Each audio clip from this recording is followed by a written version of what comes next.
Sandy Bullock, and listen, it is a terrible story. To have her the big moment of her life, ruined now a day or two after the fact by the revelations of Jesse James. Now, two things about it. First, and the jerk in this equation, I'm not going to put it on Jesse James, although his behavior is indefensible, but I'm talking again about the pious media. Oh, the chance to go up onto Mount Pius and reside there and look down at all us mortals here on Earth is that they love to do it. And now the Jesse James thing is, well, look at him. He has tattoos. Look at that. How that guy looks. Oh yeah, well that explains it then. I guess he has tattoos. I guess that's why Martin Luther King and Thomas Jefferson JFK. and JFK and every athlete, they all Tomcat because the tattoos. That's Lincoln. The key to it. Crazy rationalization is, well, look at him. You could just tell by looking at him that he was a bad guy. This implied sort of, I guess she should have seen this coming is ridiculous. That's the weird one. Ugh. But even weirder than that one is the female rationalizations. This thing about that, you know what, Jesse James, he's yet another guy.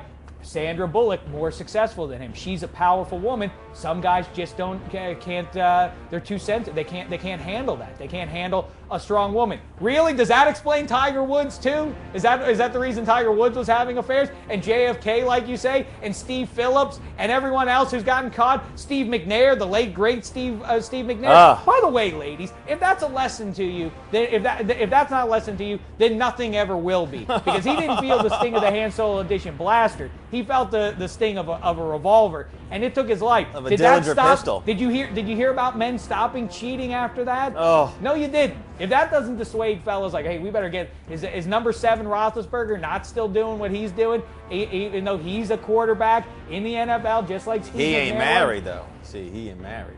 7. 7's not married. It's that marriage thing is a gigantic Fair deal. point. A fair point.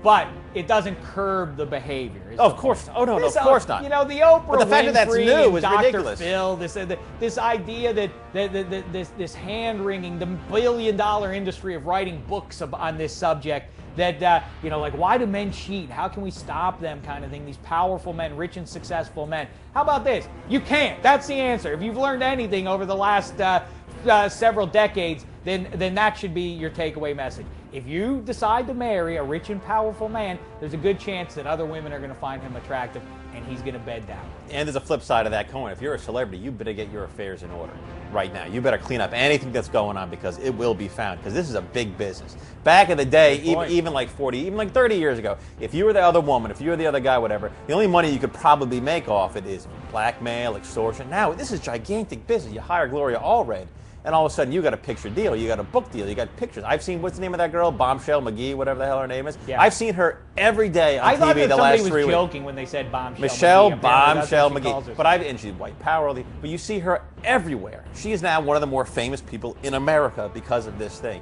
You better get your affairs in order, celebrities, because this is going to cost you a lot of money. Everybody loves, everybody's coming down on her pretty good. Obviously, if she has Nazi tattoos, then she's a reprehensible person. Swastika on your breast? Yeah, that's a big deal. Yeah, what did I just say? Absolutely. Did I just say that it's reprehensible? I'm on your side, brother. Yes, but I will say, if you could strip her of the tattoo, she would be a fox. Not at all. Because there were pictures I saw the other day of her at her wedding when she wasn't completely tatted up. She has a sweet face. And she didn't look good at all. Oh, no, that's not for me. You like that kind of, I don't like that. But that's like a woman saying that they find Hitler attractive. I've never met Who says that? I just said it's the equivalent of that. I didn't say the woman who's working the blaster. Do you find Hitler attractive? Ever see a picture of Adolf Hitler? I said that that's the case. That would be weird, though. If a woman she had chimed in, yes. And she goes, yeah, you know what? Without the mustache, she's I'm a Jew. I'm not allowed to say shit like that. Hell no. An S-bomb on our show. So be it. So be it. There are no rules. We're clean, girl. Thank you, Katie. Now we get the explicit tag again. All right. Well, listen. So this ain't AccuScore. You work clean on my show. The media that resides up on Mount Pius, so that they can look down upon the human beings in the world. Jerks. All right, and that brings us to, at long last, the creep of the week.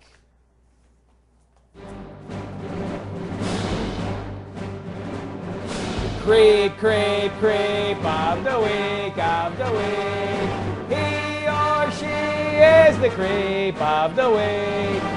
I did that, like recording artist. I love that. The one thing like that, I think that was great. I saw the touch and I thought it was magnificent. Thank you. Good for you. Appreciate you. But you look better without the cans on. You look better without. Thank you. I appreciate it. Feeney, no cans today. All right, listen. I didn't say no cans today. No cans today. All right, listen. I'm not lying. Now, the pious media could have been up there. Jesse James could have been the creep of the week. All those, all the people we've already heard could have been the creep of the week. But no, they got trumped at the 11th hour. On Friday past, a little podcast went up. You may have heard of it. It's called the Adam Carolla Podcast. Sure. It airs on AdamCarolla.com. Now, there was a guy in there named Dan Dratch who paid a visit to the podcast. Your old friend, Dratch. Right, that's right. Yeah, worked on the Man Show together, worked on some other things. You know, been chums for a decade or so. Talented guy, Adam Carolla, talented guy. Now they've been reduced to this title, former friends. What? Oh my God! Former what happened? friends. Well, they got together and they got all caught up and cracking each other up about this and that, the old Man Show days, and in particular, they turned their gaze to someone named Dave Dameshek and a little sport called Connect Four, which, as you may or may not know, I have won not one, not two, but 3 Connect Four world titles. Back in the mid-'90s, I claimed 1, 2, and 3. Where'd you play them? In Chicago? In Chicago. How are they world titles then? Because I claimed the world titles. Okay. So listen. So I won my first one, the first ever Connect Four championship. Sure. I won the crown.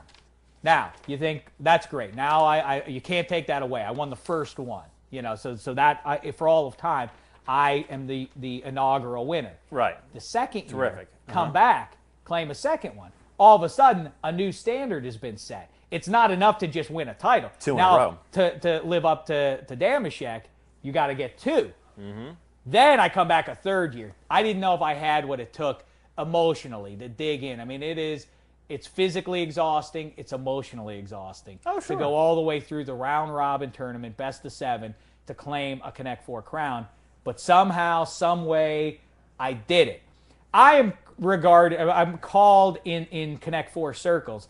I have some friends, my peer group, and worthy adversaries they were. My friend Pratt, he's the Cobra in Connect Four because his style of play is marked by the quick strike ability. You know, the game begins, and before you know it, he sunk his fangs, and the venom is all in you, and the game's over before you know what hit you. Sure. Then my chum Dimmitt, he's the opposite. He was known as the surgeon because he would anesthetize you. In the game, he would drag it out. And you didn't know, all of a sudden you think you're in good shape and you're a little loopy, and the whole game, he would methodically pick you apart. And when there were only 2 or 3 moves left on the entire Connect Four board, that's when he would drop the hammer. That's when he would take care of business. Okay. So what was your nickname? There are different styles of play. Dameshek, the Mariner. Why? The old man of the sea. Again, the sea comes back. There's nothing new under the sun to show me. I know it all. However you want to play it, that's how I'll go at it, buddy, because I'm gonna play your game and beat you at it. That's the Mariners way. Backstory real quick. This is you in your 20s in Chicago. That's right. What's the pool of players? Just the 3 of you? No, there were about a dozen players. Okay, involved. so while a lot of people in their 20s, they're out having fun, they're drinking, they're starting their career, they're scoring with women. You're playing a Parker. There was no game. rule against booze or narcotics, but you want to muddy your brain with that when you're playing. Absolutely. When you're playing a thinking man's game like Connect Four. Like Doc Ellis throwing the no-hitter on LSD. It's a once-in-a-lifetime thing. Go ahead and do it, but yeah, I think that your play is going to suffer for it. So good luck. No matter what, against the Mariner. Point taken. It was a very cool group and a very cool activity. I won 3. After digging deep, I was so fatigued by the experience. It was right there that I declared, you know what? I have nothing left to achieve in this sport. Because 3 straight crowns. I mean, I've now joined the pantheon of all-time great sportsmen. You know, there's sure. I have nothing left to prove. No mountain left to scale. Count me out. Michael Jordan, Dave Dietrichson. I said, and I'm not going to be a Sugar Ray Leonard. I'm not going to be an Ali. I'm not going to be one of these guys who comes out of retirement. I'm not going to be a joke like that. I'm not going to be a doddering old man playing competitive Connect Four. So I decided then I'll play 4, but only for pleasure's sake. I'll play recreational 4, and that's it. And it's a hard and fast rule for me. Now, Jump ahead several years later to the Man Show. I am very proud, as proud as anything I've ever done before or since, including my children, of my 3 Connect 4 titles, which are represented on a shelf high in my home by Gourds. In that ridiculous trophy room that I've gone on and on about for years, the room that celebrates all things Damashek in your house. That's right. So listen. 3 times the size of his kids' rooms. I have 3 Gourds. I think I just explained that I'm deserving, if anyone is, of a trophy. And an autographed picture of himself signed to himself.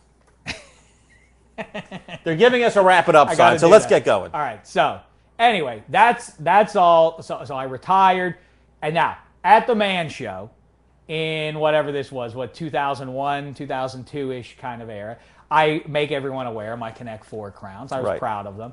And one day, Cousin Sal or someone like that brings in a Connect 4 board. I was delighted to see it. Right. Maybe I even brought it in. I don't know. I bring it in to play some recreational 4. Now, they're talented players.